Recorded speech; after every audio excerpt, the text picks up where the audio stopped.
Ngayon po, baka ang iniisip nila ngayon, parang kami na naman ang masama. Hindi po kami nag-walk out. You just imagine this. Hindi pa kami mga mature na tao na pag-usapan namin ito. Binoto po kami para pagdebatihin ang lahat ng bagay. Bakit ka mag-walk out? Bakit ka mag-walk out? Yung mandato bang binigay sa iyo ng bayan, hindi importante sa iyo. Natatakot ka bang makipag-debate? Yun ang problema nila eh. Kami po hindi kami yung gumagawa. Hindi kami nag-uumpisa nito. So they just walk out and then they question the quorum. What do you think?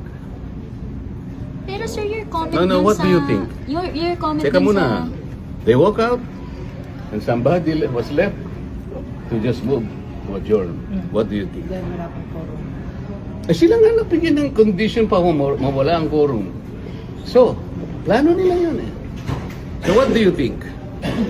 So what do you think, sir? Kasi kayo ang magboboto. Pati kayo, ako naman, siyempre, kailangan naman magtanong naman ako sa inyo. Hindi naman ko palagi Hindi lang namin kami. pwede ikot ang sarili namin eh. Kayo No, ang namin sa I am not namin. asking you as a reporter, but a patriotic citizen of this republic. Lahat tayo kasama rito.